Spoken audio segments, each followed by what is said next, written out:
This conference will now be recorded. Yeah, by using series and data frame methods, we can arrange our data in the proper format. When it is series, it's going to be generate like one-dimensional data, and it is data frame means it's having some multi-dimension. Instead of multi-dimension, we can simply call it as a two-dimension. So it is like a tabular format display. And we already seen how to accessing elements in the data frame or in the data frame, right? When you have a series object, we have only a single column, so we can use index to access the elements from that series object. But when it is have a data frame like a two-dimension array, in that case you should know how to access the elements from specified column to specified row. In that case you need to know the inbuilt methods of pandas. Yeah, the methods which can use to access the elements in the two-dimensional array is ILOC and LOC. And what is the major difference between them, ILOC and LOC?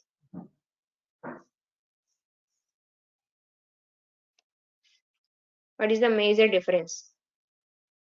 See, the purpose of two is same, accessing the elements. But what is the major difference?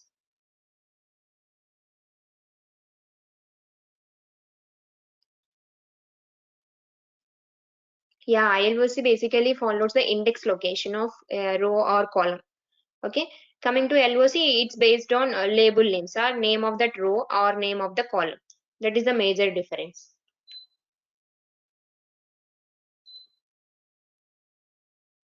Okay.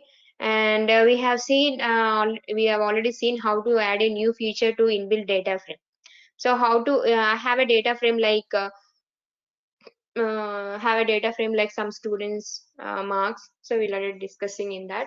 So there, if I want to add a new column, how can you add it? What is the syntax to add a new column?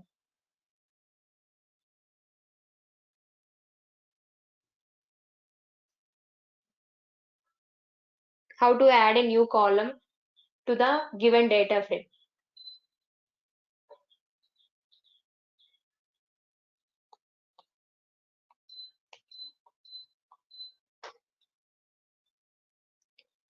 See, that means I have a columns like m1, m2, m3, we already seen in the yesterday, right? In that, if I want to add a new column with respect to that sum of that m1, how can I add a new column?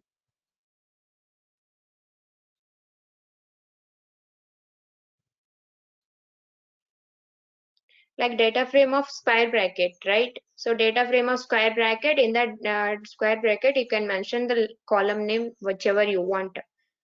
Yeah, with respect to that you can add a new columns whatever you want. Now today we will see how to add a new features, that means how to add a new columns as well, and how to remove a column or row, and how to filter the data, so with respect to with specified row and column. Okay. And we are going to see taking the data from outside environment, and we are going to see how to read different data types, different data frames, like CSV files, XLX files, as well as TSV files, JSON files. Okay.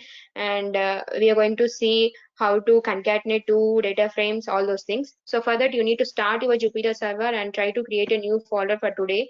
I'm already created a new folder for today, so that is day 23, pandas continuation.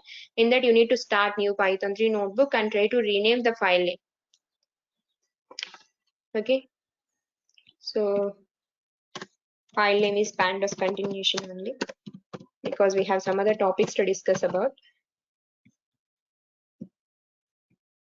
So make a agenda, day agenda.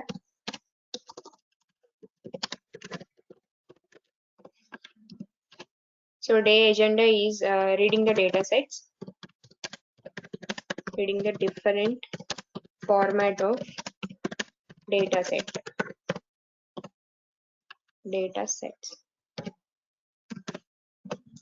and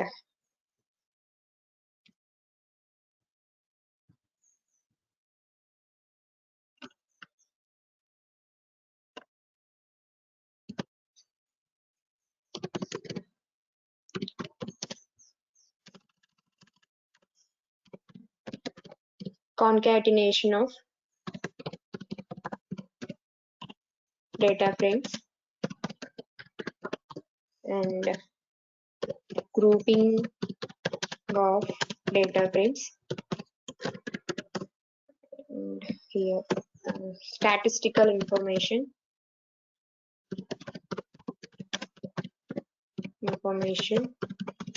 about data frame,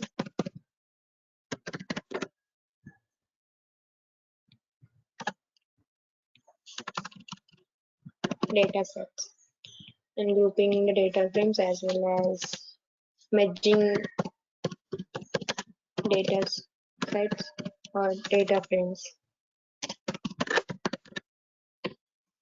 and filtering of data, filtering data from data set or data frames,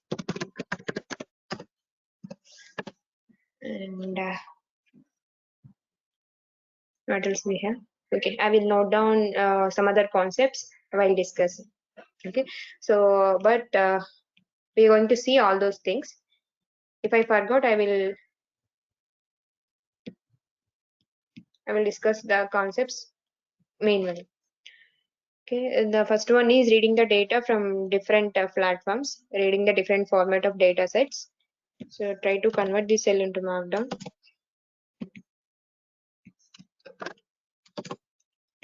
So the first one is reading the different format of data sets. So for that, I'm already taken some kind of data sets, and I'm already loaded the data sets into our GitHub repository. So I will post that GitHub repository link for you.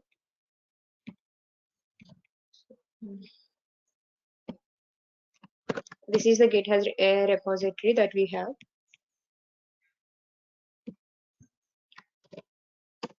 Okay, try to open that GitHub repository. So in that GitHub repository, I'm already posted some kind of data sets in notebooks inside the day 23 folder. Inside the day 23 folder, I'm already mentioned some kind of notebook files. So let's see how to read all these let's see how to read all these data sets. Okay, so this data set, one data set is like JSON format, and another data set is like tsv.txt format, and another one is like CSV format. So that means every time we are getting the data, based on the data, we need to do and we are going to explore it, right?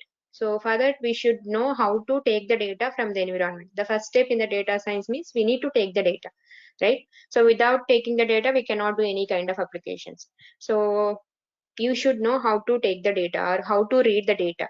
So that data may be either in the Excel sheet, that data may be either in the CSV format, the data may be in the JSON format, and data should be like database, SQL format, all those things. In that case, you should know how to read that. So we have so many methods to read particular data set format. So to know that, you just give. So we have different type of different format of data sets. Basically, we are working on CSV files. So CSV nothing but comma separated values,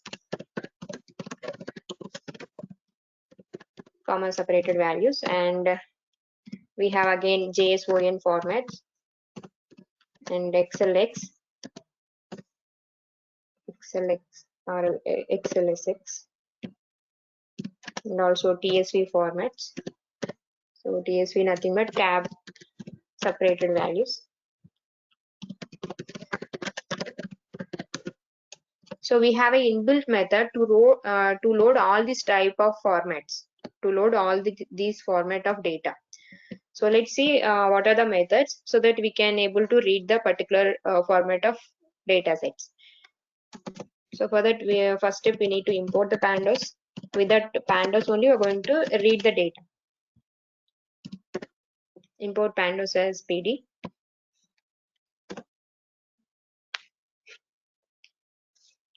And now, if you want to know the inbuilt methods inside the pandas, you can give dir. dir will give you all the inbuilt methods and default methods that supports. So it will take time to run it at the first time. So out of those, you can see some kind of methods at read. So read means we are going to taking input from outside world. So there you can observe these are all the methods that we have to read of some kind of format of files. Not only that, whatever I mentioned, so including that we have so many methods to root that particular files. So now you can see read clipboard, read CSV, Excel, Feather, FWF, HDF, HTML, JSON, Pickle, SAS, SQL. So these are all the file formats that we have. Okay, so based on that file format, based on that dataset format, you can able to take that particular supported method to read it. Okay, so let's see one by one. Basically, we are going to working on CSV methods as well as XLX methods to read a XLX method. So Excel files also we are going to read by using CSV. Okay, and we are going to see how to read HTML files also.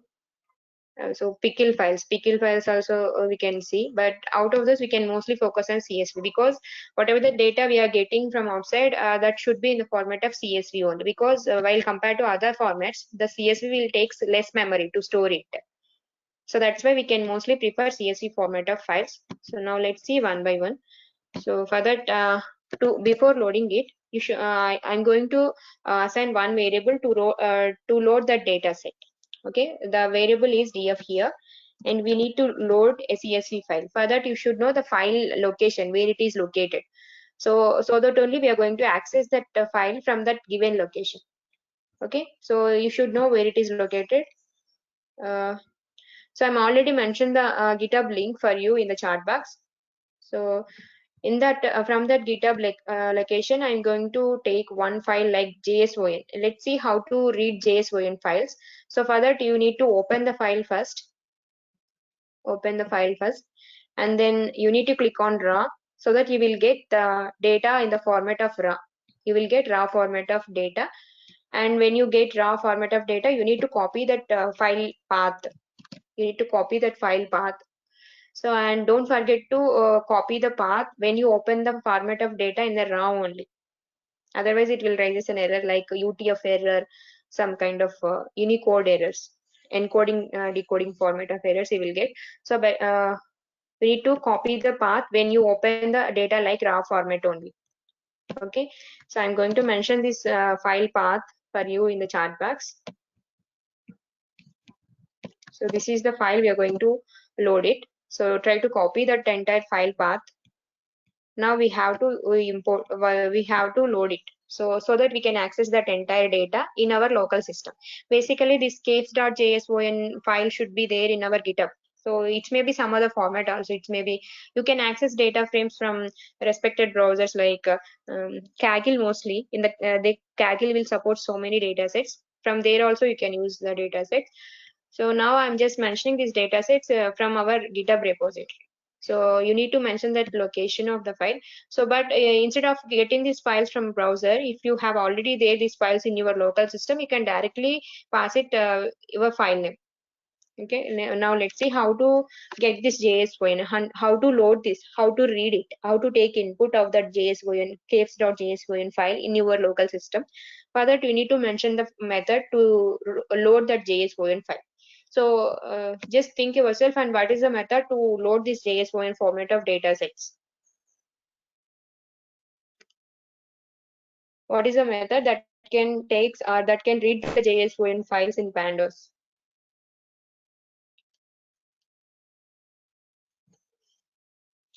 You can type read and then give tab.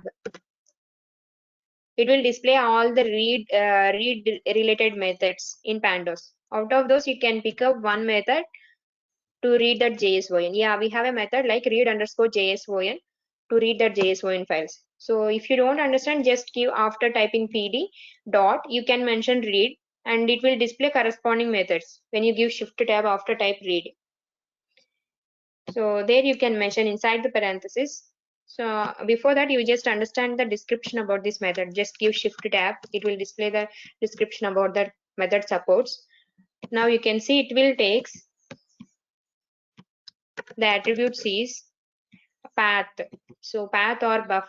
So where the file is located, you need to mention that file location. That is path here, the first parameter. And the respected supported attributes also there like encoding, decoding, and finally what it display. So what it returns. you can observe here, it will convert a JSON string to pandas object. Whatever we take that JSON file, that should be converted like as in a pandas object. Okay, everything in Python is a object only. So now we need to mention the path here. So that path should be like a double quotes inside the double quotes. Okay, I'm just mentioning double quotes here, and after that, in between the double quotes, you need to mention entire that file copy path. Entire file path you need to mention in between the double quotes. Okay, and after that, if you want to display this data frame, you can give df. So it's going to be get the data. Now you can see it is a JSON format. That means it is a kind of dictionary format of data inside this. So this is a caves.json. It is a one kind of data frame that is related to caves. So if you want to take this data, you can use read underscore JSON. Why I'm using read underscore JSON means this file extension should be JSON. It is a format of file, or it is a format of dataset having extension of JSON. So that you need to mention read underscore JSON only to read that JSON format of datasets. So now you can observe here the data set is like some hues. You can observe here the length of data set is 99 rows. That means totally it having 100 rows and 24 columns. So in the real time scenario, we have a data like this. It's not only up to 100 or only up to 50 rows. So it may be huge, some 1,000 rows, some billion rows also there. So based on that, out of the data, out of the rows and columns, we can pick up one best features to predict or to do our application, to develop our application. So like this, you can load your data set from any kind of browsers. Okay. So if you have already if you see here, the caves.json will get you from the GitHub location. This file should be getting from GitHub. And when you pass the path from any kind of browsers or any Google or any kind of browsers, you need to maintain a good internet connectivity to run this file, because we are using this file from HTTPS. That means you need to connect, you need to maintain a good internet connectivity while get this file into your local system. So if you want to negotiate this type of syntaxes, like if you don't want to get the file from browsers, and in that case you can just give raw, open the file from like this, and just click on the file raw on the top of options, and just copy this entire file, and paste it in your respective browser, in your respective location of path.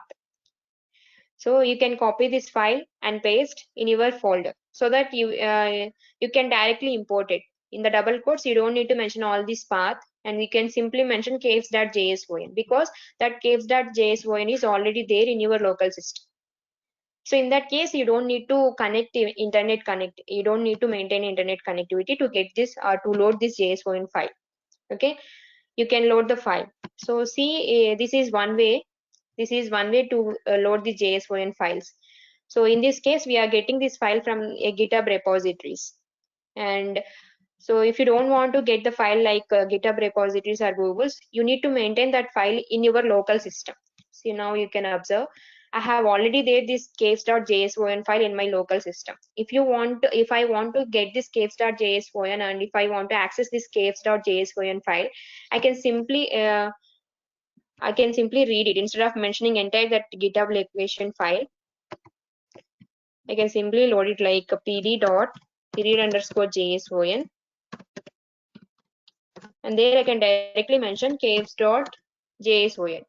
I'm not mentioning entire name of this file. I'm just mentioning CAF, and then I'm just passing tab from my keyboard, so it will automatically select this file's name, because this file should already there in my respected folder, in this day 23 folder.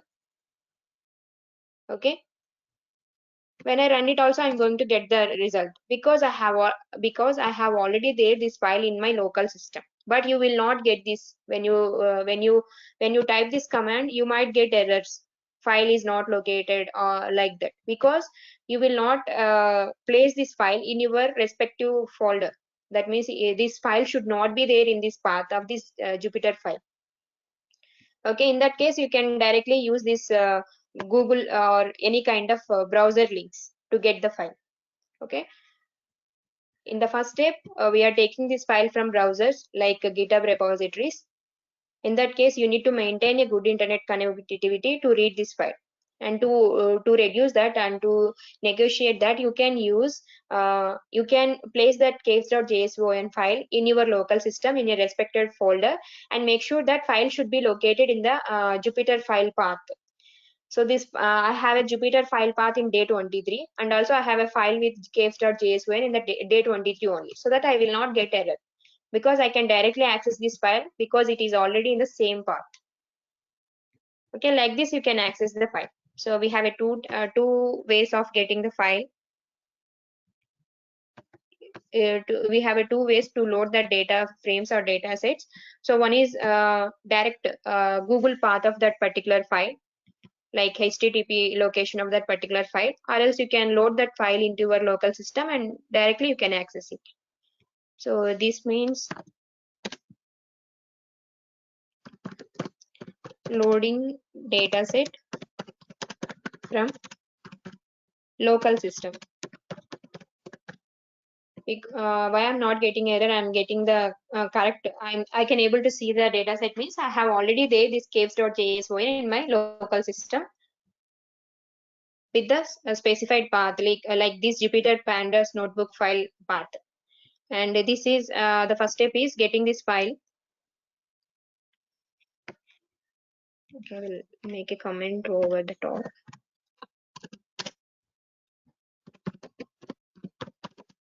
Loading the data set from browsers, any respected browsers.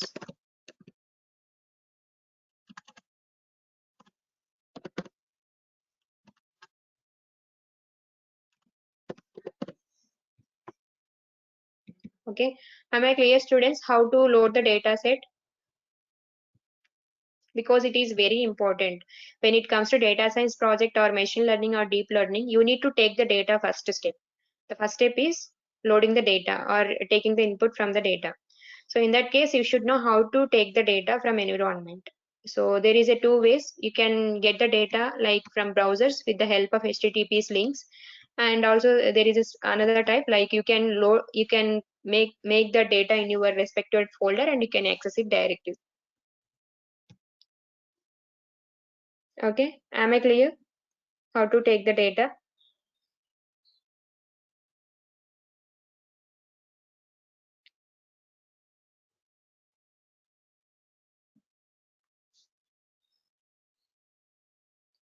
Yes, okay.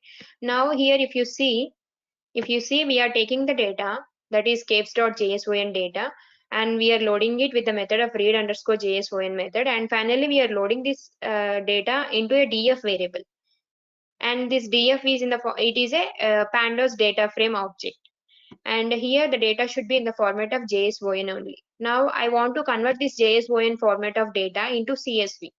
Okay, I want to convert this JSON format of data into CSV. Why I need to convert it means CSV will take less memory to store any kind of data. Okay, CSV will take less memory to store any kind of data set. So that I need to convert this JSON format of data set into CSV. So that we have already a one inbuilt method to convert it. So let's see. So for converting, you need to specify that variable, and then you need to specify which mode to which mode you need to convert. So we have a data with a variable of df, right? So we have entire data caves.json data with variable of df. So if you want to convert this data into CSV, we need to mention that variable, whatever the variable that can stores with the data set. So we need to mention the data variable first. So df dot, okay,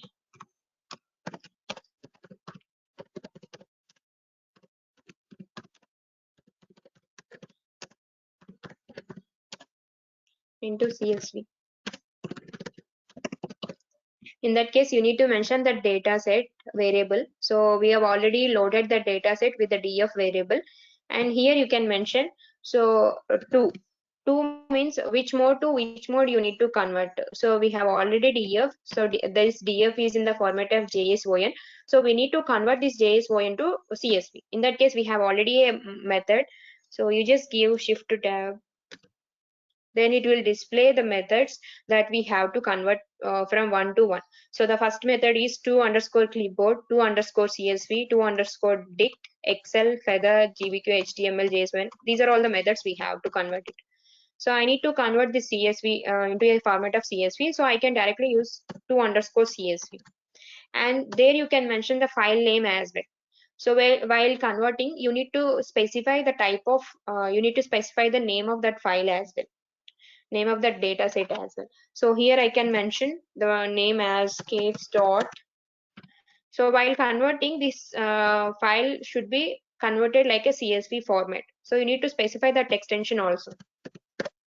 Okay, so here we are converting JSON into CSV. So I need to mention the name as dataset name as extension with .csv. Okay,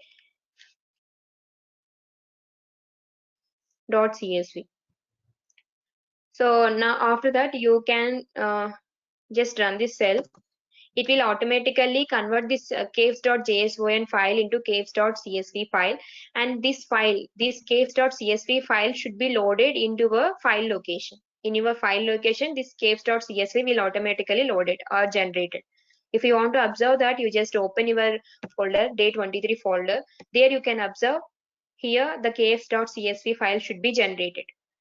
Previously, I don't have this caves.csv file, but I can get this caves.csv file because I'm converting this JSON file to CSV file with the name of caves.csv.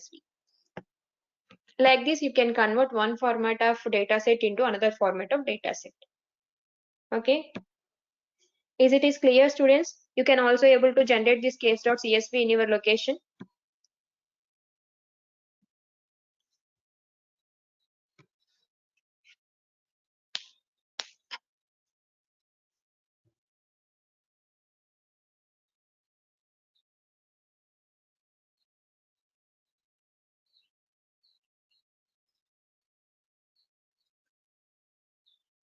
How to convert browser link? That means HTTPS files.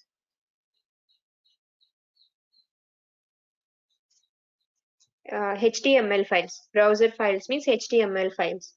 You can use read underscore HTML to load it. So we have already a method, right, to read. So there you can mention read underscore HTML to read that browser HTML files, and then you can convert it if you want to convert. It's not mandatory to convert every file to another, but I want to show you how to convert a file formats from one to another. So I can display you like this. If you want to read HTML files, you can use read underscore HTML. So up to now, I don't have HTML file in my location, so that I cannot able to tell you how it is. Okay, now let's see. We have a EB1. There you can observe any kind of one HTML file. Let's see. We have a syllabus.md, and it is a markdown file, and it is not a HTML file.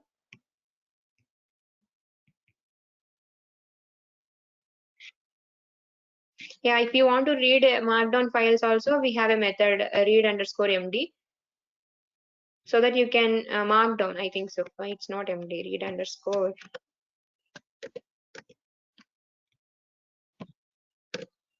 So read underscore markdown is a method to read that markdown files as well.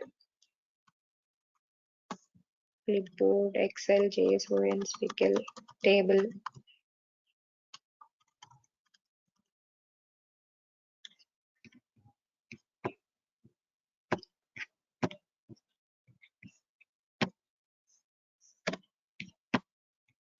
Okay, so like this you can load any kind of format of data sets into your system. Okay, now let's take let's read some other example. That is, what is the next file we have in your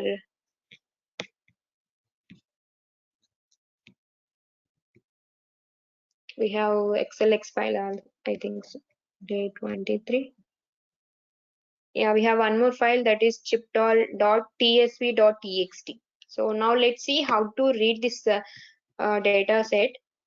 So for that, you after opening the file, you just click on raw. Then only you need to copy this path of the file. And now if you want to load the TSV files, you can use CSV is the method. So I'm just using one variable to read that is df1, and you can mention pd dot read underscore CSV is the method to read that TSV file. TSV is nothing but tab separated values. So there you can mention inside this, you can mention the file path, entire file path. After that, you can mention one more parameter here, that is separator. So separator here, you need to separate the values with tab space. So I can mention one more parameter, that is separator. So here I am passing one more parameter, that is separator equals to /t. That means here the file name is end with TSV. That means it is a tab separated values. Okay. Now let's see without passing separator, so that you will get understand. So I am already mentioning this link. Okay, I'm going to mention this link for you in the chat box. Okay, you can copy that link and try to read that link from read underscore CSV method with read underscore CSV method. Now,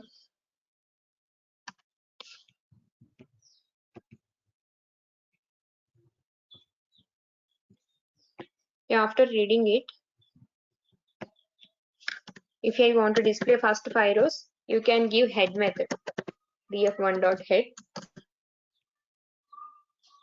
eol head.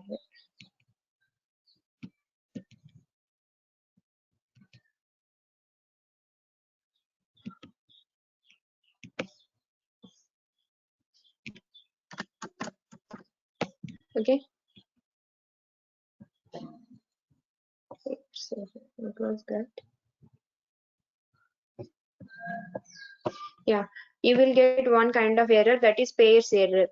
Pairs error means this data should be some kind of tab separated values. Expected one field in line 6 5.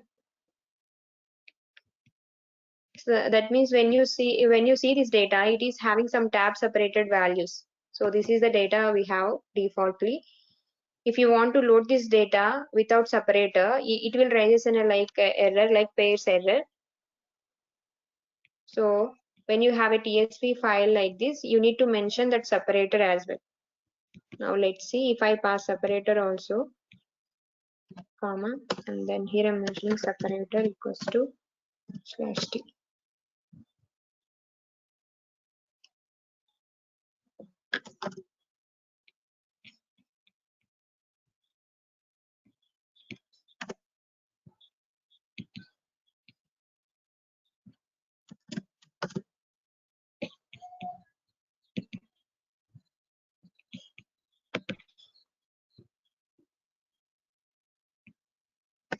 All the data should be comes into a single format.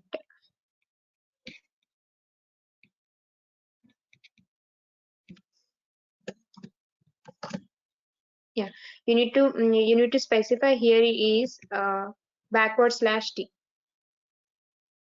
Okay, then only it will not register in a pairs error, because it is a tab separated values. If you won't mention this separator while reading with CSV method, it will register an error.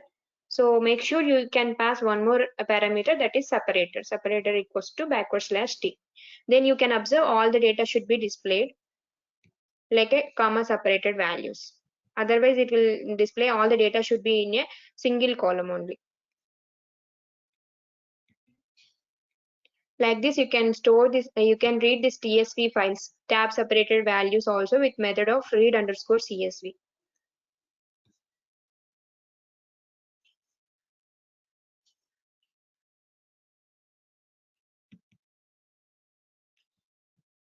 Okay.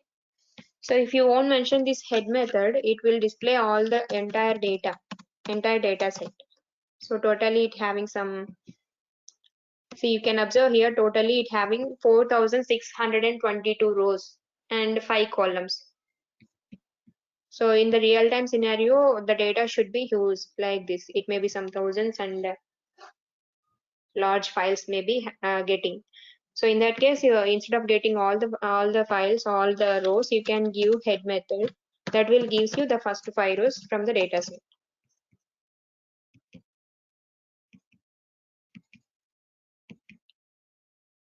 Okay. So am I clear how to load the CSV file and TSV files as well as JSON files?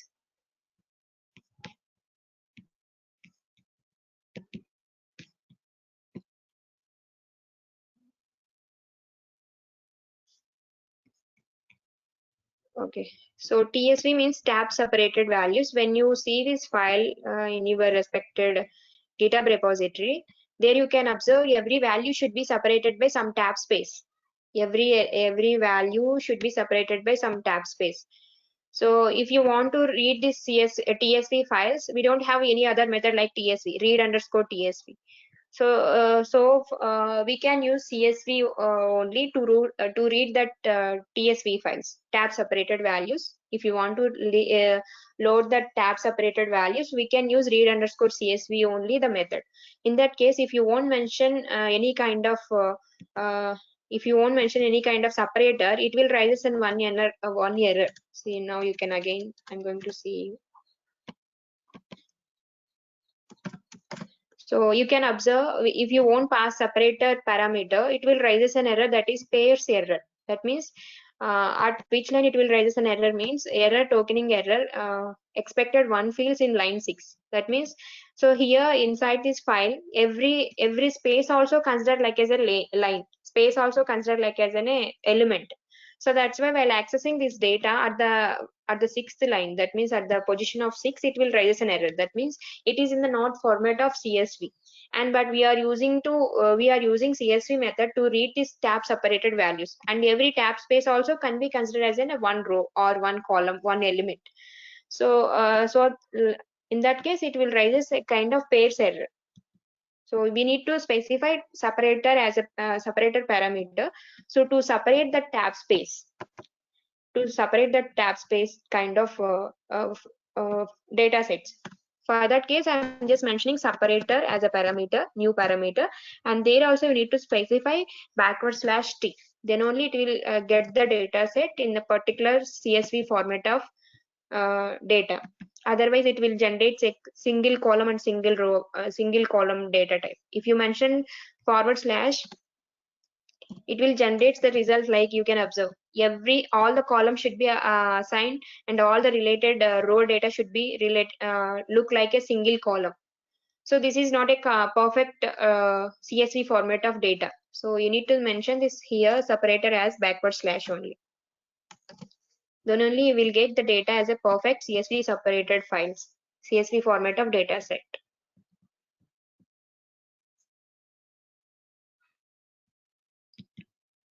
Okay, and you just focus on how to read the data only. So we are just focusing on reading the data only.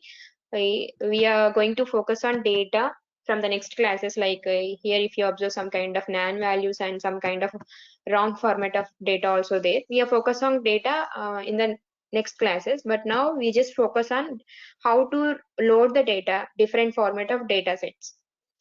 That's it only. Yeah, next we will see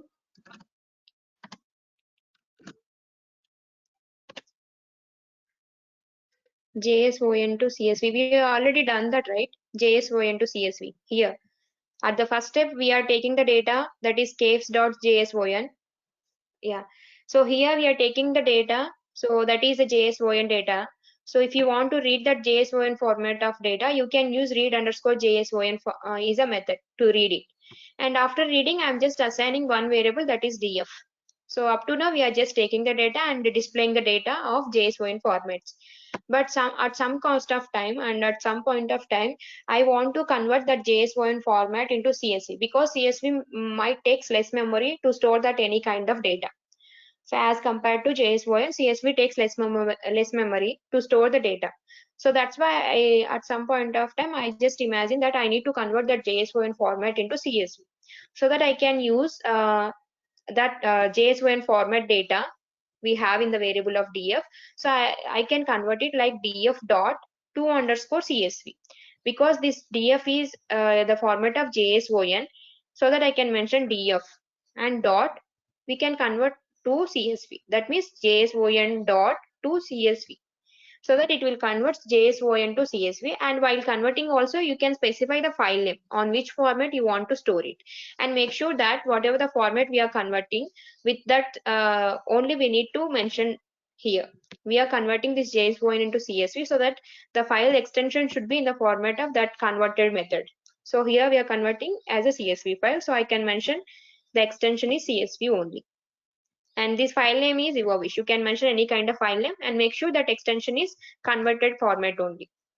Like that, you can convert JSON into CSV.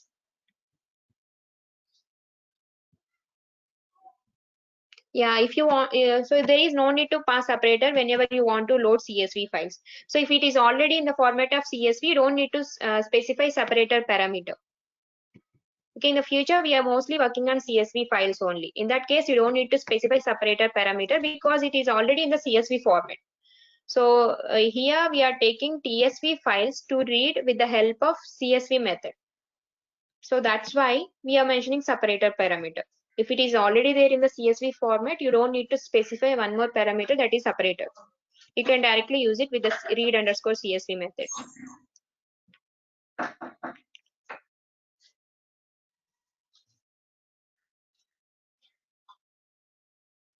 Can it convert even if it is not located in our system? So it is not converted. We are need to specify this /t as well.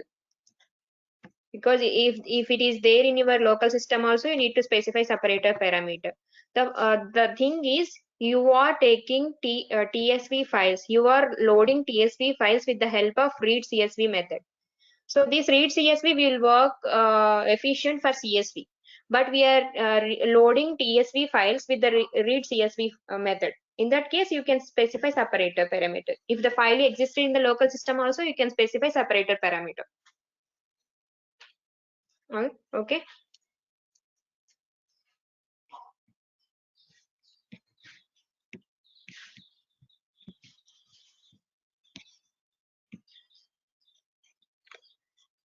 Am I clear, Nagamani?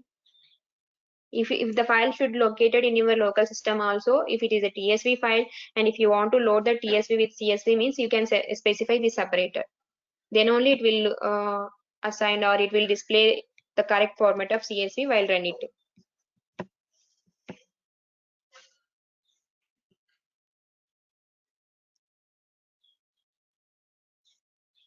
Am I clear, guys, up to now?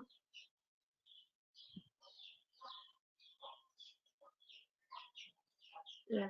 Next, we will see how to load CSV files. So we have one file already. So for that, I'm just taking new variable to loading. So we are already taken df1. Let's take df2 equals to load the CSV file. We have read underscore CSV. Read underscore CSV. There you can mention your CSV file path. So we have one more CSV file, that is weather.csv. I'm opening it, and you need to click on raw, and then you have to specify the location of this path.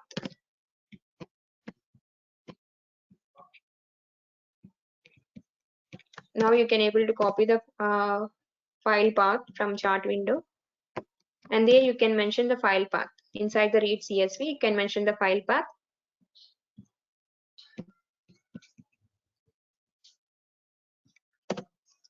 And now you can just give head method so that it will display first 5 rows.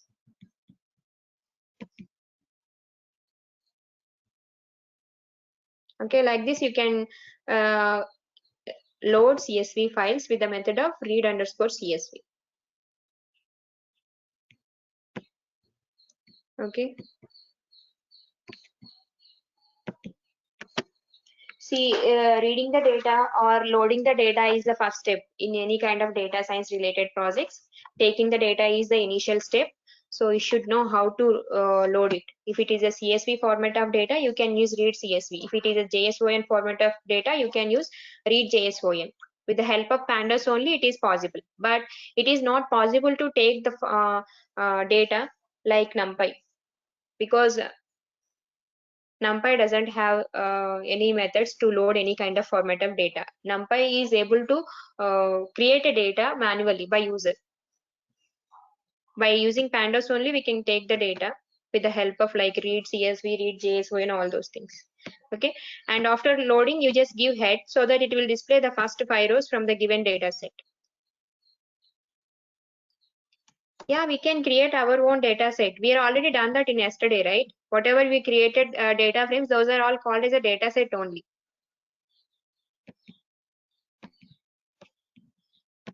So we are already creating a data frames manually in the yesterday. But in the real-time scenario, the data set may be huge like this, some 4,000 rows, 5,000, some thousand of rows. So in the yesterday, we are just creating some only 2 rows, 5 columns, 10 rows. We are generating a data frame like 100 students, right? So in that case, we have totally 100 rows and 4 columns. So here in the real-time scenario, the data set should be like this, with having some huge number of rows and huge number of columns. We need to work on that so that you should know how to load and how to read the data. Now let's continue. So we are completing taking or exploring the data. So the first step we are already done. So the first agenda, is completed, exploring the data. So to get the data, we have so many platforms is there. One is GitHub. So in the GitHub also you're going to get the data set, and Kaggle also there, and so many platforms is there. Collaborator is also there to get the data sets. So based on data set location, you can directly access it by using Google links like HTTPS links. Otherwise, you can locate that file into your local system, then you can directly access it. So that's about the exploration of data. Now let's see the next concept, data frames. The next one, statistical information, I think so. Yeah, statistical information about the data set.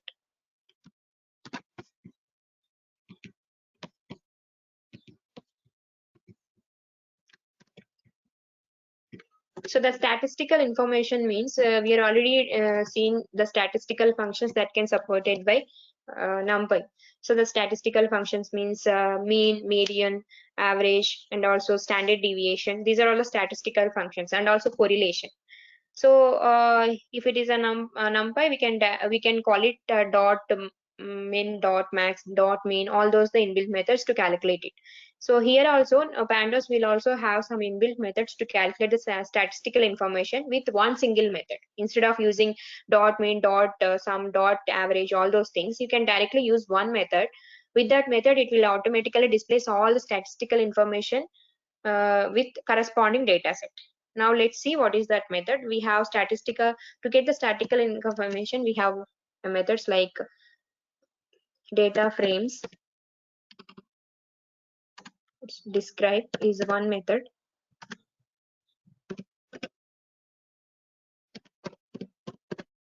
Describe is one method, and we have one more method like info.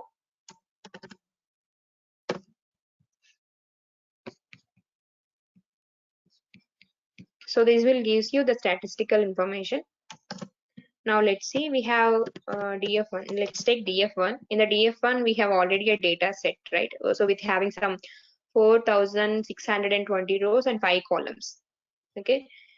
So if I want to know the mean and average, so mean and average is same.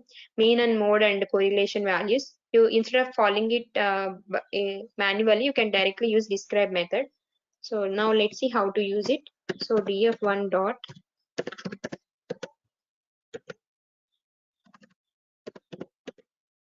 So it is a spelling mistake.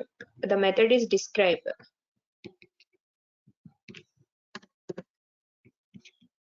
Okay, you can use describe and then parenthesis. So it will gives you the statistical information about the data set. So here we are already taken the data set and loaded with the variable of df1. Okay, so we are already loaded a data set with df1 variable. So if I want to calculate the statistical information about the df1 data frame or data set, you can use describe method. So there you can observe it will gives you the count of that particular. So and here it will generate the statistical information for only integer kind of columns. Integer columns only it will takes to calculate the statistical information, and it's negotiating that string data type of columns. So if you observe in the DF1, we have order ID, quantity, item name, and choice description price. So out of these all columns, it will pick up the column which is having only integer data, order ID and quantity. So the rest of two is having some kind of string data as well. So that's why it will neglect the data. If it is having string, it's negotiated. Now you can observe here, it will calculate the count, mean, and also standard deviation, minimum value, and 25% of this particular column, and 50% of value and maximum values. So like this, you will get some kind of statistical information about the data set. So this is comes under data analyze. So the first step is we are taking the data, and the second step you should do as a data analyst, you need to analyze your data. So that means you should know what are the statistical information about the data, and you should know what are the null values, all those things. So for that, we have another method, that is df.info, dataframe.info, dataframe.info. This will gives you the some kind of statistical information like how many rows and columns. So you can observe here, it having range index starts from 4622 entities. That means it is simply having some kind of 4622 rows and having totally 5 columns. Okay, it will gives you description like this, and also it will tells you a kind of data type that can supports by each column. Okay, so here you can see the 0th column we have is order ID, and it is a having some kind of 462 null values of row value, and also it is a integer 64 byte of column, 64 bit of columns. And again, if you observe here in this choice description, you can observe it having only 3376 non-null values, and the rest of them will is a null values. That means they are not an integer numbers, they're having some kind of null values.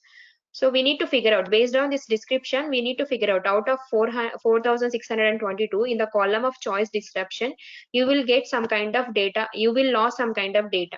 So that the data may be some kind of null values. That means we are losing some data. Out of 4622, we will get only 3376 values as a integers, and the rest of them is a null values. So based on this description, you will get to conclusion like that. And you can observe here the memory usage as well as objects. So here the objects is 3 and integers are 2. That means we are having order ID and quantity is a integers.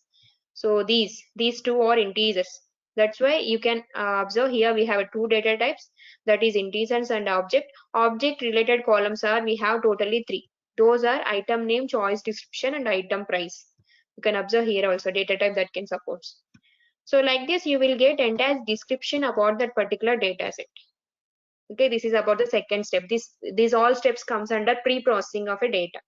In the data science life cycle, we're already seeing the first step is taking the data, and the second step is preparation data or pre-processing the data. In the pre-processing, you should know all these steps. You need to work on the description and also information. Okay, and another statistical function we have that will gives you statistical information, that is correlation. CORR. This is very important thing you need to understand. So correlation means basically the correlation can varies from +1 to -1. +1 means the features are highly correlated.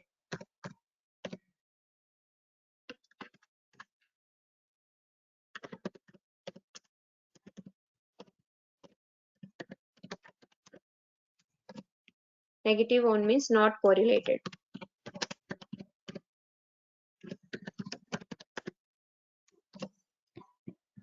So correlation also one of the best feature.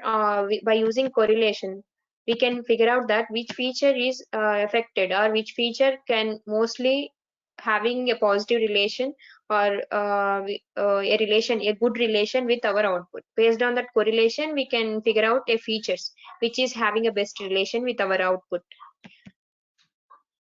So let's see how to calculate that correlation also. So we have already a data frame DF1. You can call CORR is a method to calculate the correlation. It will gives you the correlation of every column, and this correlation also will takes only integer type of columns, and it will neglect the string object type of data columns. because correlation also a kind of thing. It will calculate the correlation with respect to having integer data. Okay, which column should be having integers only, that should be preferred for calculating the correlation. And by calculating the correlation, you can understand which features are most correlate to our output, so that you can select a features. We can select a features out of the whole features. So if you take here is example, here we have totally 466,622 column rows, and out of those I have only 5 columns. So inside this column, if I want to find out, let's assume item price is our output, we need to find out this item price.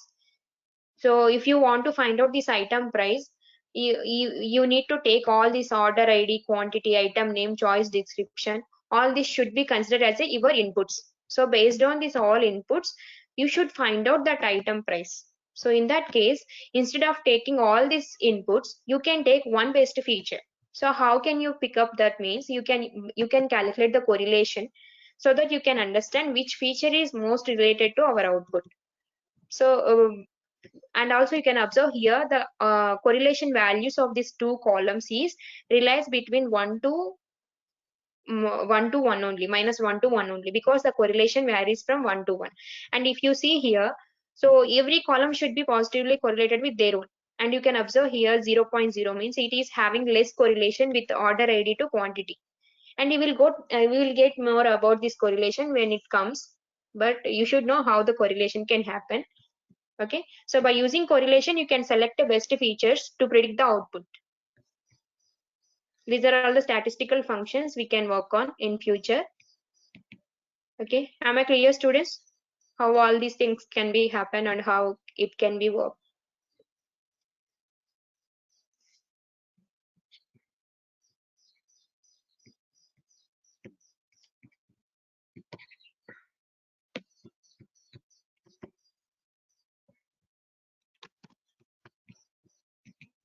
Yeah, the next topic is concatenation of data frames. So for concatenation, we have a method that is pandas dot concatenation.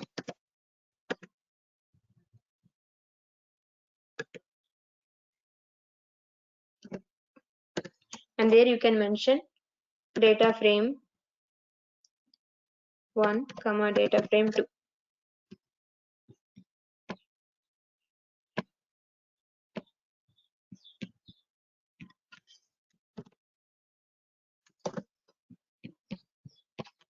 Now let's take so for concatenation, instead of using this df1 or df3, these data frames, we can create a two sample data frames, and by that we can observe how the concatenation will work.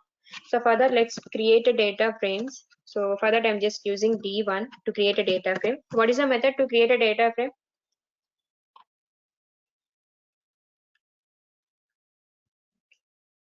What is the method to create a data frame?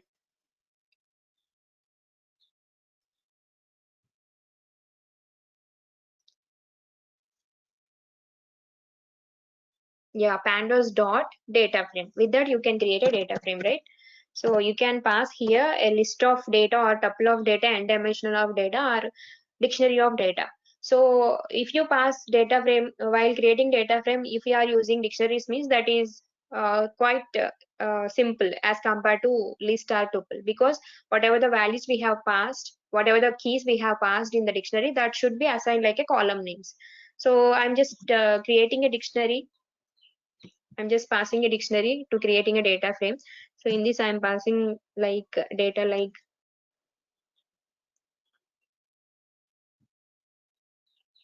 let's take first key as college, and you can post your college shortcut names in your chat box. Post your college names.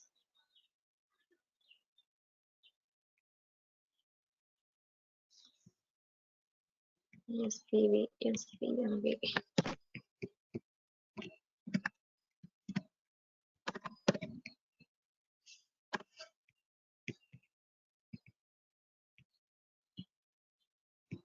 I have only 2 responses. I got only 2 responses.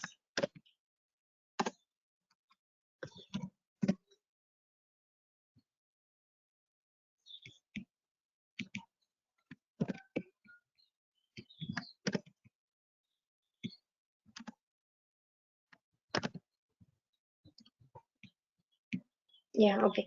3 college names is enough. And after that, we are going to create some other key, that is, let's take a new key like temperature. Temperature is my key here.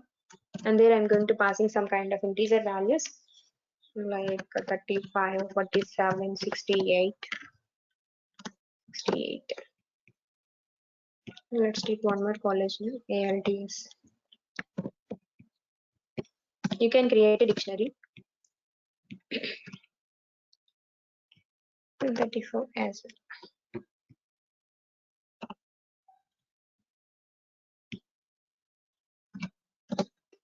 Okay, again I have one more key like humidity.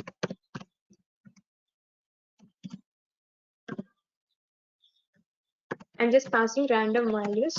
Just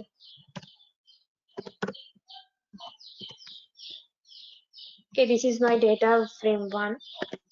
Let's see. This is my data frame 1. And let's create another data frame with D2.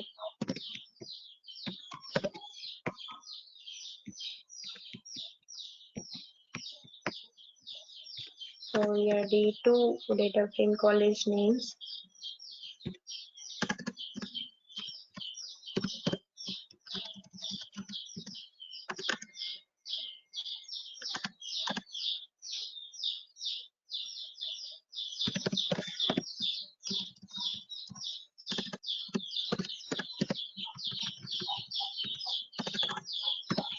Okay, I'm just changing the values here.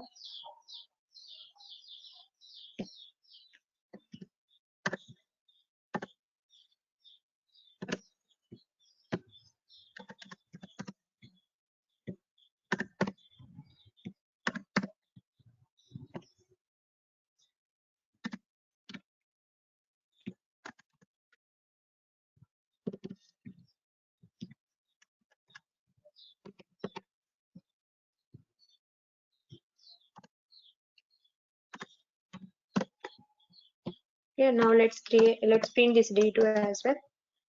Yeah, we are getting two data frames, that is D1 and D2.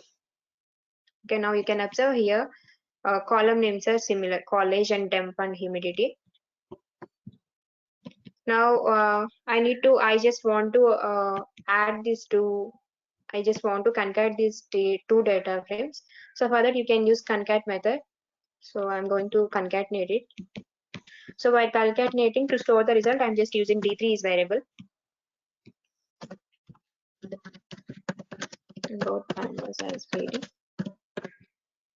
So now you can use pandas dot concat is a method.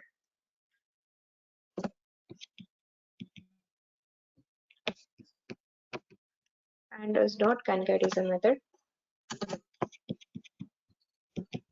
There you can so it can takes attributes as two kind of data frames. Okay, those are iterables. Data frames can be iterable, right? We can access the elements, means those are iterables. Okay, there you can mention your data frames D1, comma D2. Now if I print D3, now you can observe all the data should be whatever the data 1 and data 2, data frame 1 and data frame 2 should be concatenated each other, and we will get the result like this. Okay, for concatenating we have a method, that is concat. So with that you can concat any kind of two data frames.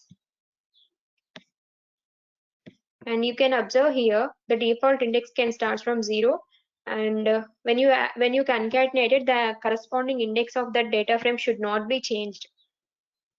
You can observe here, but it is not a correct way to identify this. This index should be changed. Should we maintain same column names? Okay, let's observe. If I change column names, I'm just changing this in the D2. I'm just changing the column names like college 1 and temp 1 and humidity 1. So it's not mandatory to take same column names. If you take new column names, means it will concatenate it with a new data. That's it.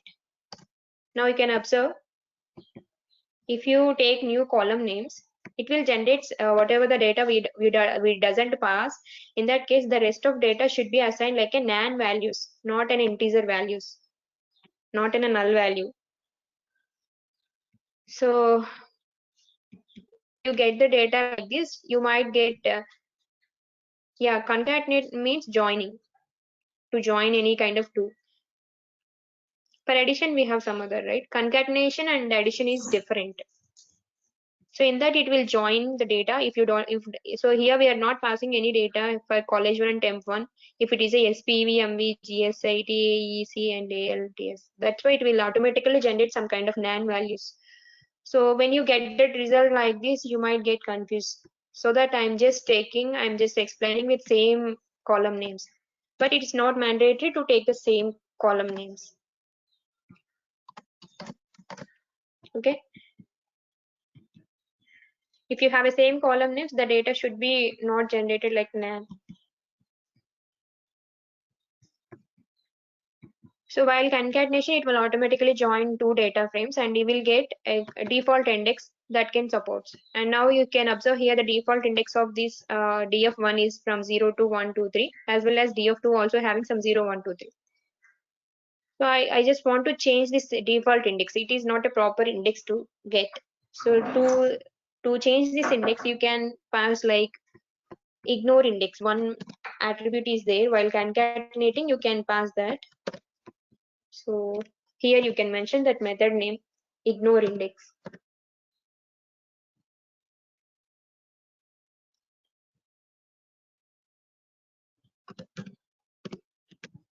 Ignore index. There you can mention ignore index as true. Now you can observe that the index should be followed by order. The index is kind of a order. It should follow order. Based on the starting index, it will automatically follows the order. And somebody asked me, can we join one data frame in the middle of the other? So for that, you should know how to merge it. So in the middle of the means you should know how to group and how to merge. So concatenation means it will added alternatively one to another. It's not added in the middle.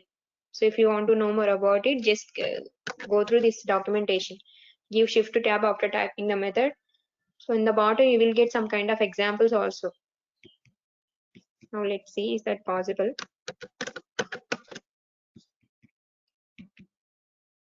Concatenating pandas object along a particular axis with optional set logic along the other axes. Can you also layer hierarchical indexing? Here if you see join is also one of the attributes that can support. Join can take parameters is inner and outer.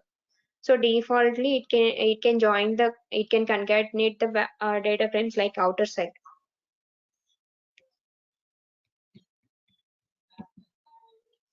So we are just telling a few which we can use mostly. If you want to observe all those things, just go through this documentation.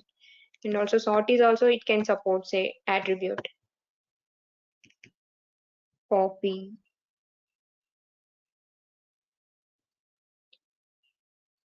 Ignore index we are already seen. With respect to keys also it can assign. Names series also you can assign. Yeah. So you will get more description. Just go through that if you have any doubts.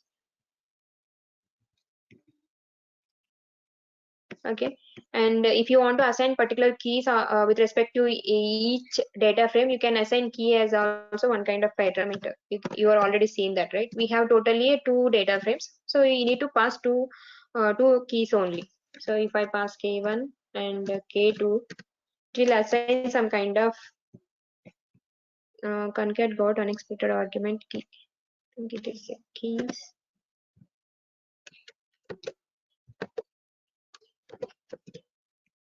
Keys. It is a keys, not key.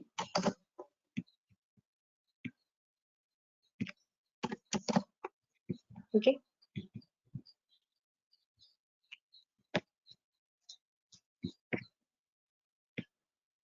Okay. Let's apply this keys method.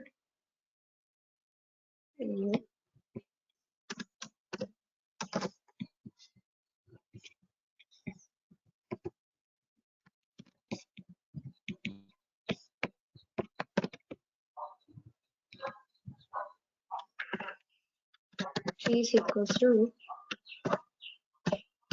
A1, comma K2. Okay, while passing keys, you don't need to mention that ignore index. Okay, based on the corresponding data frames, it will assign keys for that one. K1 and K2 means we have totally two data frames here, so that you can mention two keys for that to specify that keys.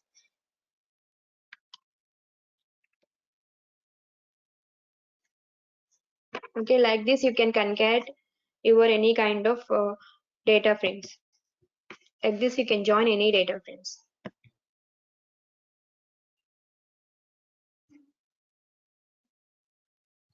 Okay, now let's see the next method. That is the next topic is group by grouping of data frames.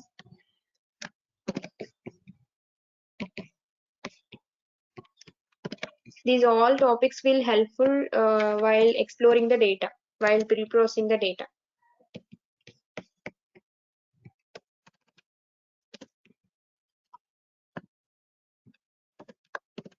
So for grouping any kind of data frames, you have a one method that is pandas dot grouping can be happen with respect to data frames. So you can use data frame dot group by is a method to grouping any kind of data frames. So sometimes we should group the data. We need to group the data. So based on particular column, if you want to group the data, you can use group. So out of that grouping data, you can filter whatever the data you want. So the data frames. So for that we have a method that is data frames dot group by. Okay. Now let's see how it is happen. So let's take one data frame that is D1. We are already defined this D1. So I have a D1 like this. In this D1, I want to group my data with respect to college. So I want to group this college column. So that now let's see that this grouping can be happen. So before that, let's see the syntax of this group by. So this grouping can be happen with data frame dot group by. So if you can go through the help of data frame we have is df1 dot group by. Now you can observe it can take by is a default parameter, and defaultly this by is none, and defaultly the access is 0. So with respect to access of 0, it can take access equals to 0 means it takes row wise. It can it can group the elements by row wise, and also it has index labels, all those things. And what it returns, see, group data frames using a mapper or by a series of a columns. So it can group the data frame using a mapper technique inside it, and as or by using a series of columns. And a grouping operation involves some combination, that is splitting the object. The first step is how the grouping can be happen means, so some combination of splitting the object and then applying a function. So first of all, we need to splitting the object, and then we can apply a function, and then we can combine the result. Like this, you can apply a group by operation. So first of all, we can splitting the object, and then we can applying a function, and then we can combining the result. So that you can group the elements. This can be used to group large amount of data and compute operations in these groups. Now let's see how it is happen. So I have already a D1 data frame, and I just want to group this college column. So you can use data frame dot group by is a method, and you can specify that by college name here, by parameter. So on which parameter you want to grouping the elements. So you can mention it by with the help of by attribute. So you can pass by equals to, you can specify the column name. I need to group the elements with college column. So you can specify that column here. Now, after grouping, I'm just assigning with one variable, that is G1 here. G1 is my variable. While grouping, I'm just assigning one variable. So this is nothing but splitting a object. Splitting a specific object. We are taking a college column so that we can specifying it, and we are splitting it. And now let's see, if I print G1, it will get a kind of grouping data. It will generate an object. So that is this object is related to pandas core group by object. We are applying some group by method. That's why the object G1 is stands nothing but it is a group by object, and it will generate some kind of ID here. So we are done with splitting. Now after that we need to apply some kind of functionality. So that means the functions may be after grouping. If you want to apply a minimum, if you want to get the minimum out of the group, you can apply a function like dot min. After grouping, if you want to observe a maximum value from that group, you can apply a function like dot max. Now let's see how to apply a function. So G1 dot max, if I apply G1 dot max, now let's see, you will get the result based on the max value. So it might be not understandable because we are applying group by for college. So it is a label data. So let's take some other column so that we will get clarity.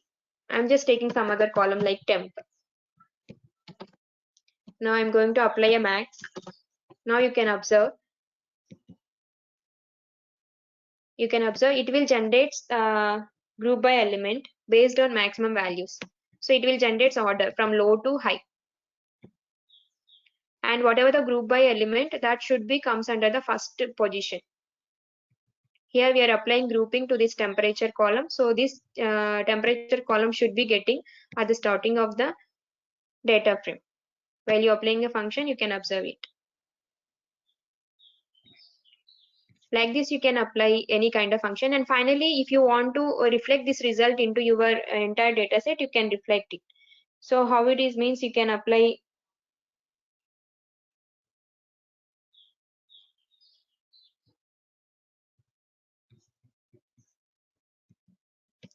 You can store it like if I want to, we have a D1. So we have already D1, right? So if you want to apply these changes into your D1, let's see, you can apply it. If you want to apply that results into your data set, you can apply it. So this is about function applying a function,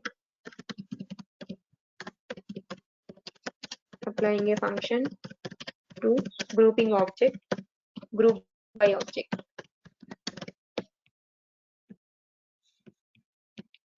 And display result.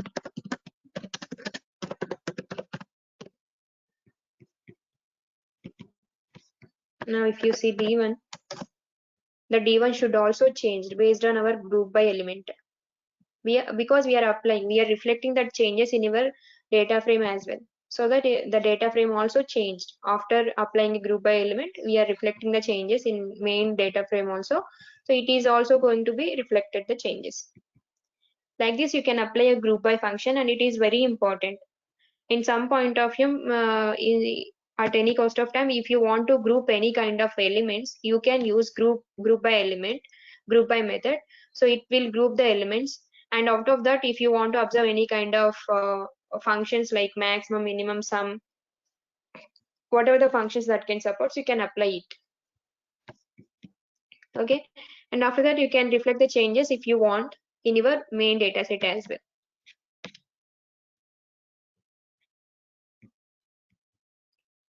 If the group by attribute have duplicate values, what will happen?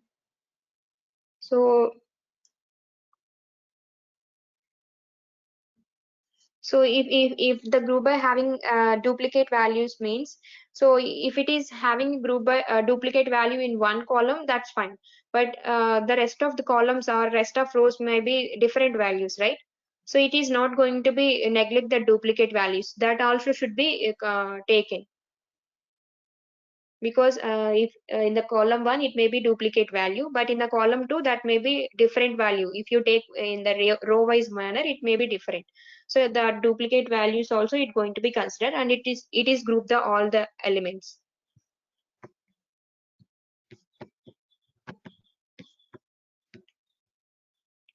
And let's apply group by for some other. So we have a D1 like this, and let's take some other G2. You got only one.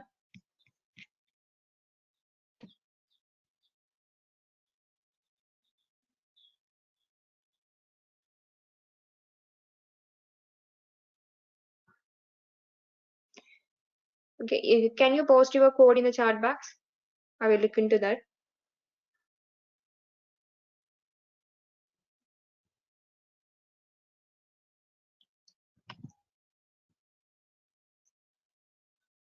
Otherwise, I will see a problem at the end of the class. Is that okay, Nagamani? Because I need to continue the class. So we will discuss your problem at the end of the class. Okay. Okay. Next up, let's see. Next applies one more group by element for another column.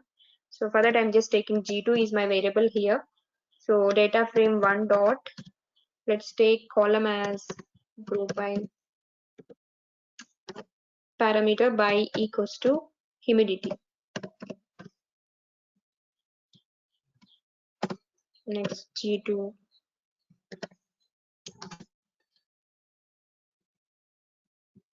It is rising, key error. So it is not D of 1, it is D1 only, right? Yeah. And after that, if you want to apply any functions, you can apply. If I want to apply sum, I can apply dot sum.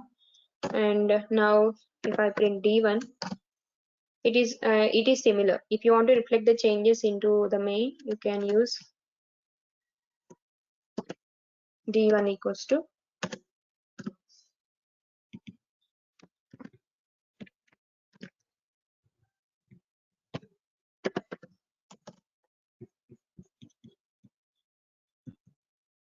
So whatever we mentioned, that should be come under first position. And where it is temperature, it's gone. Because we are overrating at every time. So that's why that is gone. Now let's recap it again.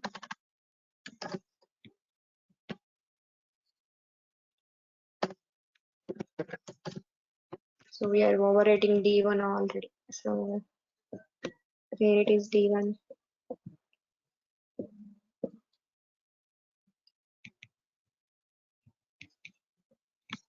I have a D1 like this. I'm going to run this cell again because my D1 is override.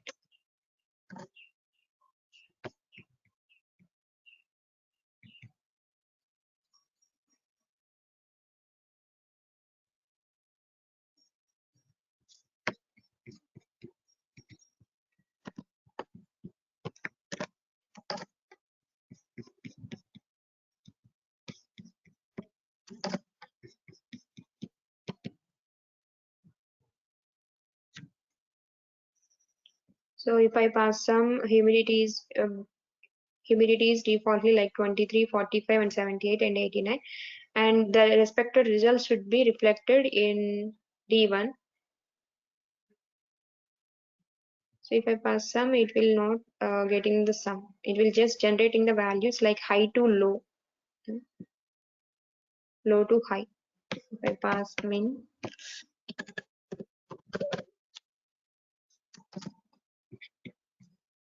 min also same result.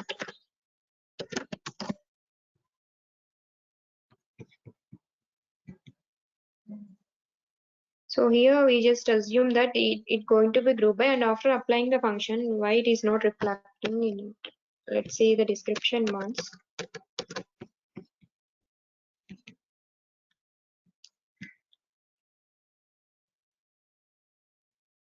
Basically, this group by can be mostly suitable for strings, label data, so that we can group like here if you see capacitive and while should be grouped so that it will get the result whatever the groups that have.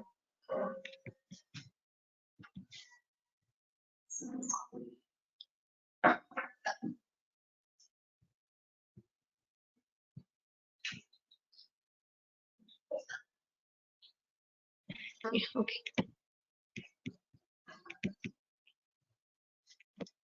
I passed college as group by element. So it's going to be group the college elements like ALTS and GIST, AE and SPV and W. And D1, if I change it in the D1, it does not be changed because G2 D1 equals to G2 dot.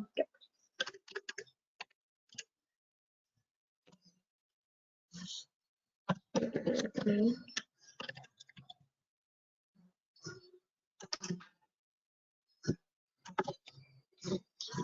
I'm just assigning it so that it's going to be overwriting my D.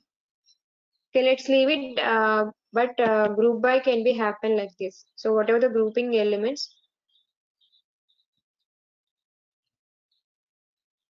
So basically grouping means when you have a multiple columns or multiple data, we can grouping it, and based on that we can apply a count, some kind of maximum values, minimum values. But here we have a unique values, not yeah. Nagamani asked me like if you have a multiple data, it's going to be generates only unique data. The duplicate should also taken, and it will generate only single value because we are grouping that entire multiple data into a single.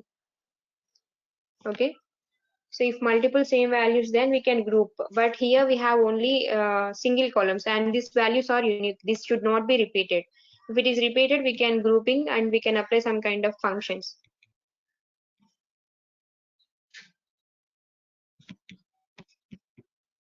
Okay, next we will see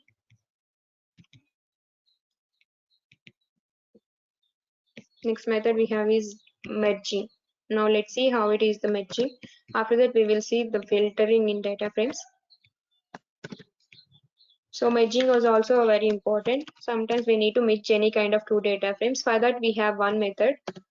So that is data frame dot merge is a method to merge any kind of data frames. So convert the length markdown. I'm already overwritten D1. Let's D2.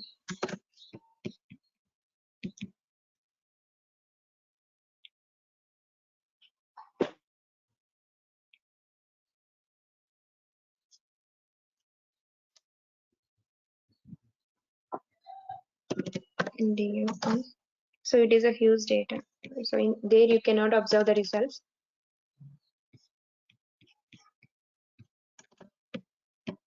Let's create D4.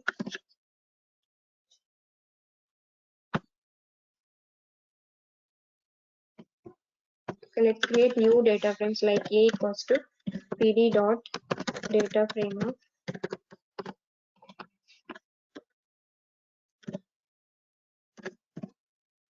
I'm going to create a data frame with the dictionary.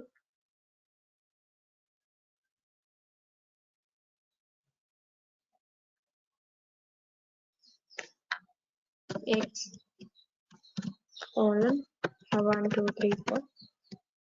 Again Y column 3, 5, 4, 5, 6.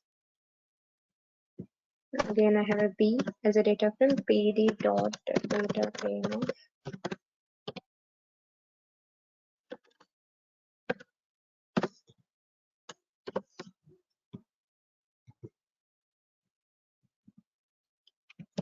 I'm just copying this context here, and here you can take some other keys.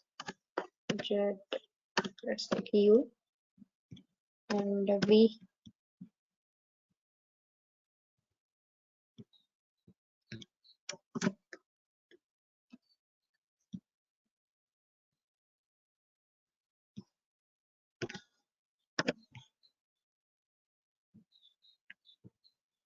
Okay, you can pass any random values inside this.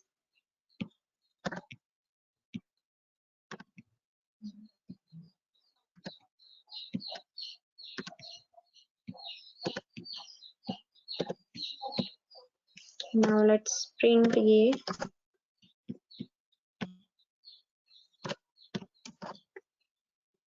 When you print like this, it will not be a perfect table format. Let's print it in B also.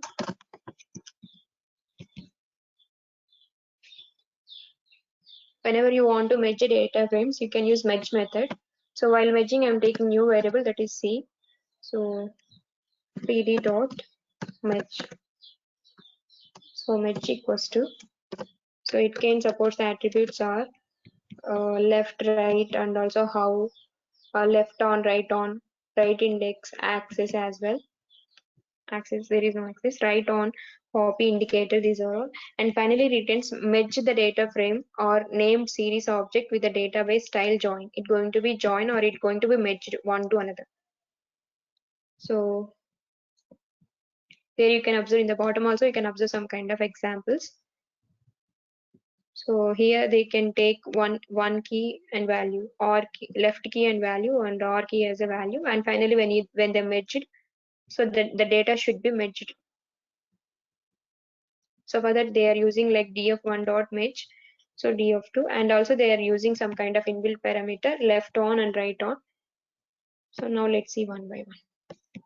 So I'm just mentioning here a comma b, and if I print c, H error. What is that error? So no common columns to be performed match on. That means when you want to match it, you need to specify a same column names. So that it will raise an error because we don't have same column names. So it may be different. In the data frame 1 we have XY, and in the data frame 2 we have UV. So while matching, make sure you can use same column names. So the data should be different, but column name should be same, so that I can use same column names for 2. Now you can see. So when I match, if I pass pd dot match of a comma b, so it's going to be display the first column names only.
So here if I match of a, if I mention only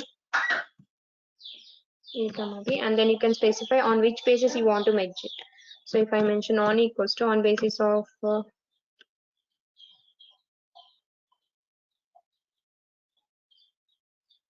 x column, so it will automatically generate some subclasses here.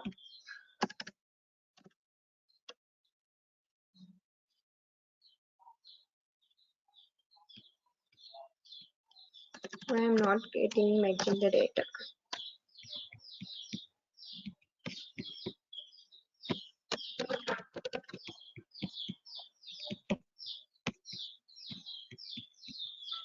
Let's see the examples at the bottom. We have a data frame 1 and L key and right key and value. So,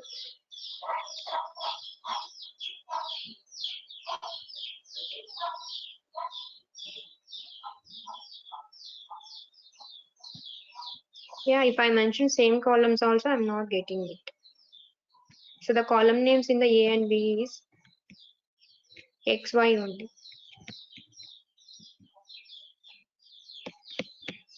In the A, I have a column names like XY, and in the B also I have a column names as XY.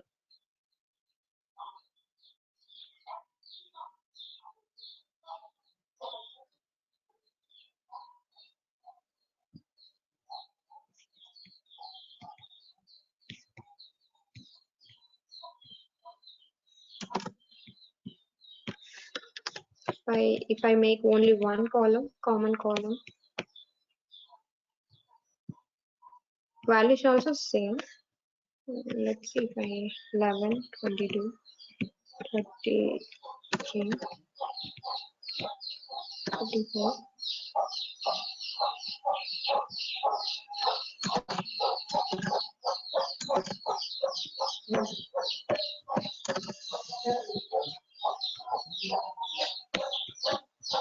Let's copy one example here.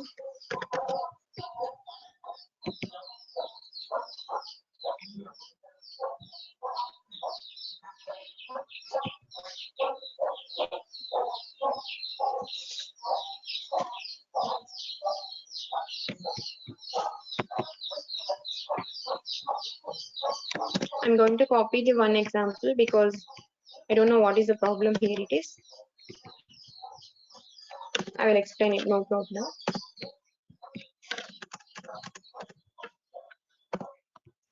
We have a D of 1 with a period of L key is a key and corresponding values, and value is one more key and corresponding values, and in the D of 2 we have a data frame like R key is 1, and there you can observe the values is same, one common value as well as one common key. Yeah. Now let's print this D of 1. So there it is, 4 bars and 4 is there, and in the value 1 2 3 4 5. And if you take D of 2, so in the D of 2 it is having R keys the first and values are different, and here the keys are same. In the L key, in the first column values are same, and in the second column values are different, and the name of the column should be same in the second column. Now if I merge it, I'll mention if I take D of 3 equals to ed dot merge of, so D of 1 comma D of 2. I mention like this, and while merging you can observe the result. Yeah, you can get the common values while merging. You will get the common values. So the common values here inside the L key and R key columns are 4 only, 4, and the common values is only 5. So the rest of values are different. That is in the D of 1 we have different values, and in the D of 2 the common value in the D of 1 and D of 2 in the value column is 5 only. So when you merge it, you will get only common values along with corresponding key, corresponding row wise. So if you take in the D of 1, we have a L value as 4, and then 5 is a common value. And here also in the D of 2, we are getting value is a 5 is a common, and corresponding R key column value is 4. So that when you merge it, you will get common values. Yeah, I forgot to mention common values so that it will not get in.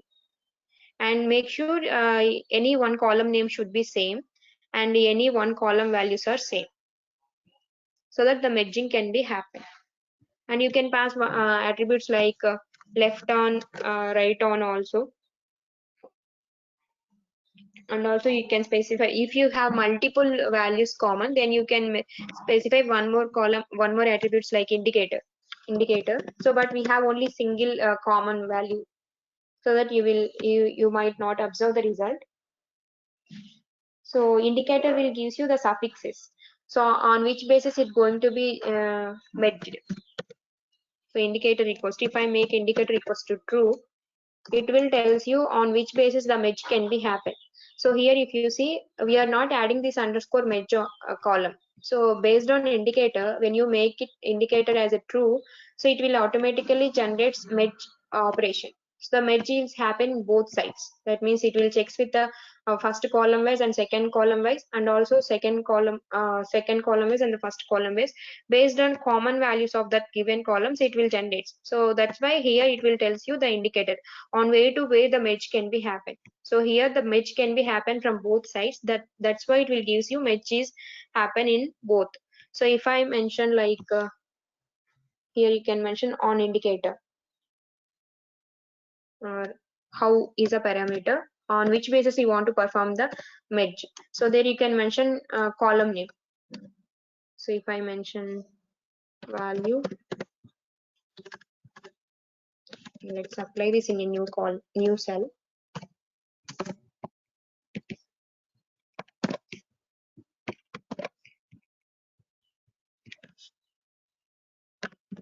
how.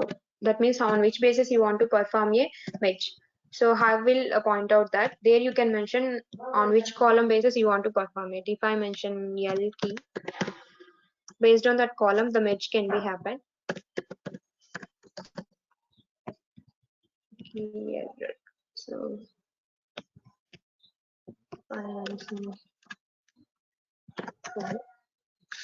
here we have an R key and value and L key as a keys. Mention 0.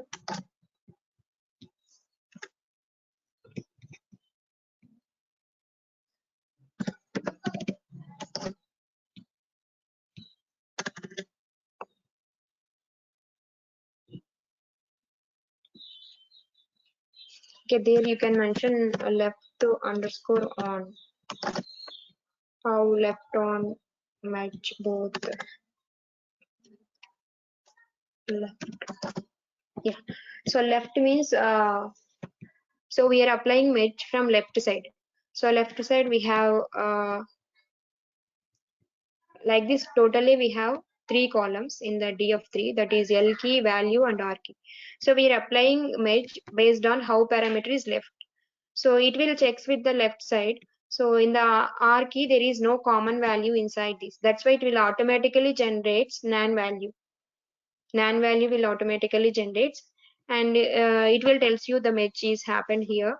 So it is kind of left because we are mentioning how parameter is left. So based on that it will generate on which basis the match can be happen. So we are mentioning left, so it will tells you that match option left only, left only, left only. So we are applying based on left. That's why if it is performing any option, it will rises in the indicator with the help of indicator parameter. And in the bottom you can observe here the matches happen from both sides. So that's why you will get here it is a both, and rest of them will get as a left only, because we are applying how parameter is left. That means how the matches you want to perform. So based on this you can generate the match here. And if I mention right, so there is no common parameters. So instead of this 5 and 4, there is no common parameters. So that's why we'll get only for this case only we will get both, and in the rest of them there is no chance to get a match. So that's why you will get right only option, and there is no chance to match. So because these values are different, you can pass how parameter also on on the how basis you want to perform a match.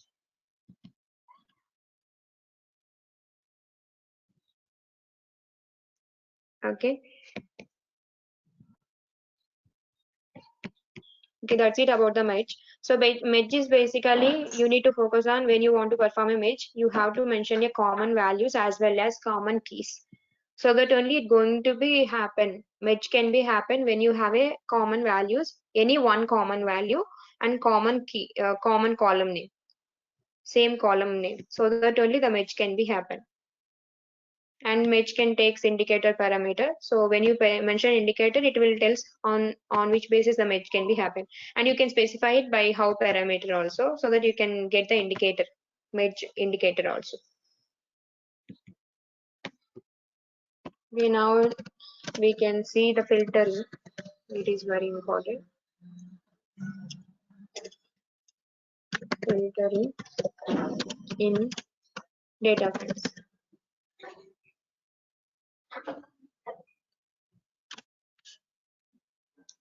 Okay, let's take some other example because some people not understand this.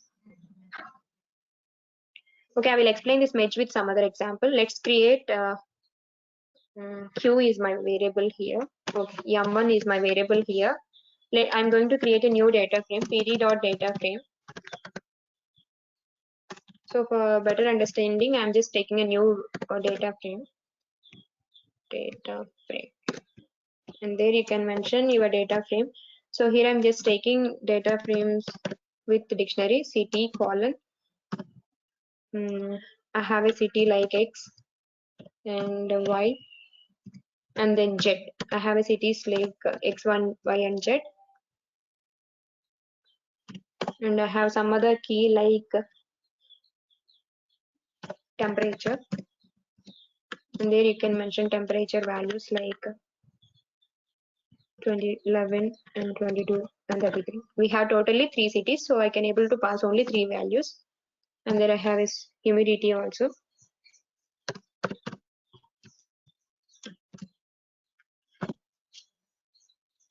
There I can mention 3 values as well. Okay. So this is my data frame, and finally I'm going to print this data frame. Let's index where it is. I forgot to mention a comma here. Yeah, I have a M1 data frame like this, and I'm going to create a new data frame to perform a match, that is M2. And here the changes is like in the city I can take only same column names, same data. I can take only same data. So the column name should be also same for both. For M1 and M2, I can take same column names like city, temperature, and humidity.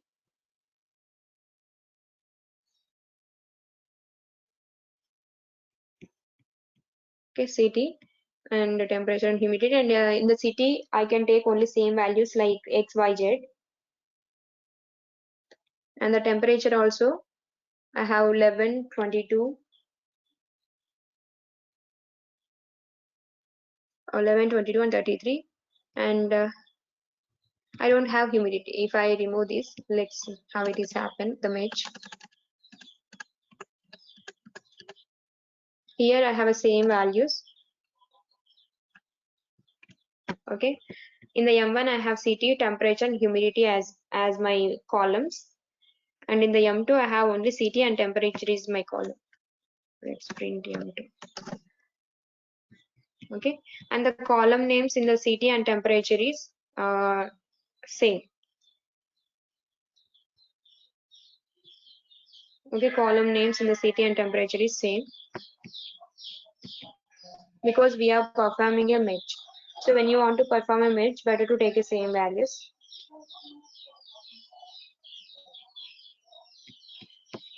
Or else, let's remove humidity here from M1.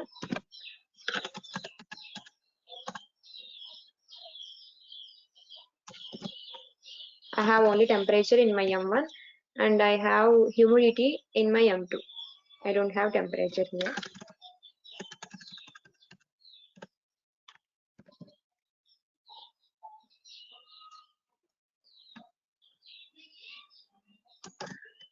Okay, I have only common city names, and in the M1 I have temperature, and in the M2 I have humidity. Now let's see how to match these two, M1 and M2.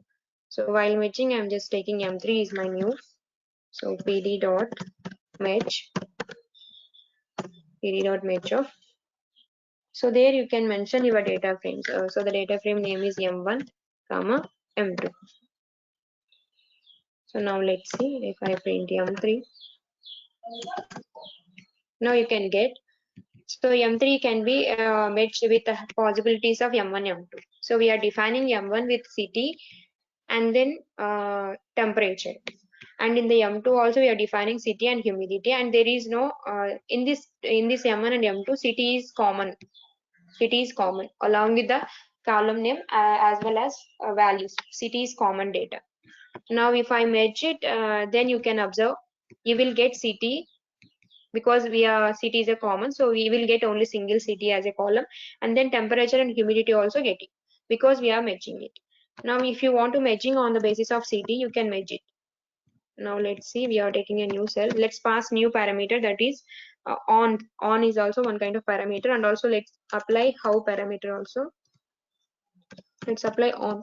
So if I apply on equals to on which basis you want to perform match. If I pass city and if I go into print M3,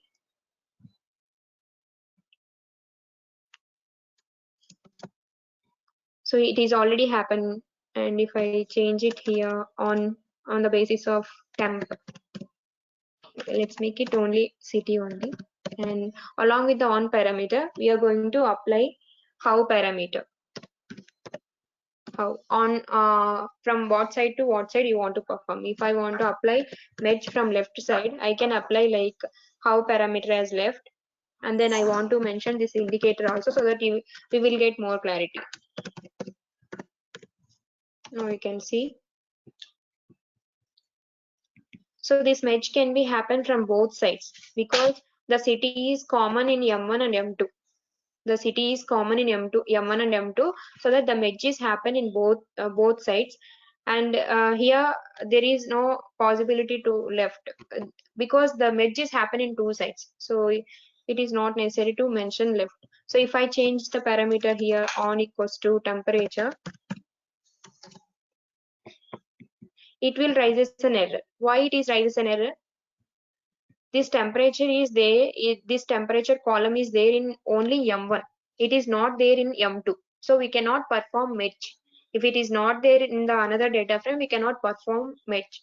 So what is the common value? What is the common column we have? With that only we can able to match it.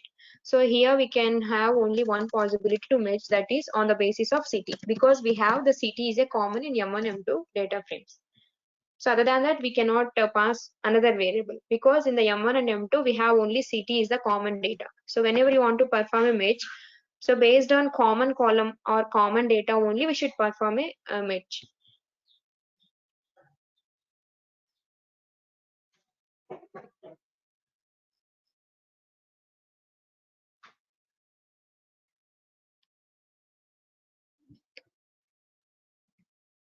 And if you want to observe it more, you can change this any kind of here. If you change the city names as a new value, like if I add new value here, XY, if I pass new city name here, and I'm going to run this again, and if I perform M3, now you can see this M3 is getting only common values.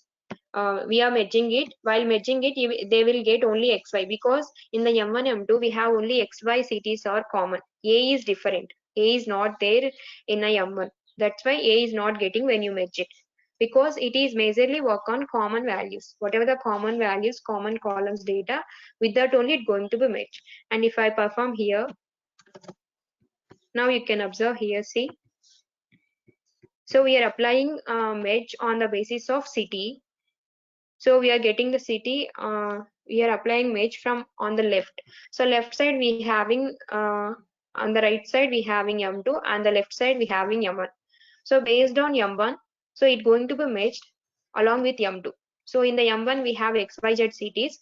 So it will perform merge. So with respect to temperature and humidity, it will perform merge. And you can observe here, this X is having in M1 and M2. So that it will indicate that merges happen both sides. And this Y also having the city name in both M1 and M2. So that it will also tells you that merge indicates that both. And this Z should not be there in M2 because this Z city is not there in our M2 data frame. So that when you perform match on the basis of city, it will tells you that left only. We are applying left only, so it is not performed. This left, it is not there in M2. So that it will tells you that it is in the left only. We are not having this Z city in M2. So it will just perform, it is match can be happen from left side only. So it is not possible to match with M2. Okay, like this you can perform match. So make sure that when you want to perform match, you should maintain your same column names along with the same values so that you can get more clarity. I think you might get clarity. We are taking M1 and M2. So in the M1 we have a city and temperature. In the city we have XYZ and the temperature, that may be different values. In the M2 also we have a common column, that is city, and here the city values are one value is new, that is XY is common in M1, M2 and A is different. Okay, and we have a humidity as a new column. And when you want to perform a merge, then you can observe whatever the common values, with respect to that common values only, it's going to perform the merge. So in the M1 and M2 we have a common values that on the basis of city is XY only, so that we are getting a XY only result when you merge it. So you can pass left only and also right. And also while performing merge, you can specify on parameter which is common in the both data frames. On parameter should be common parameter which are there in the M1, M2 two data frames. With that only you can perform the match. Okay.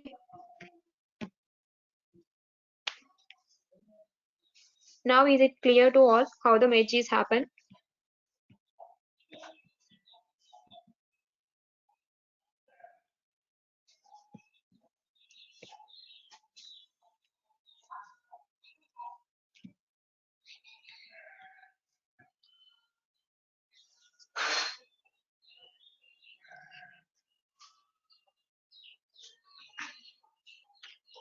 Yeah, next we will see the filtering also.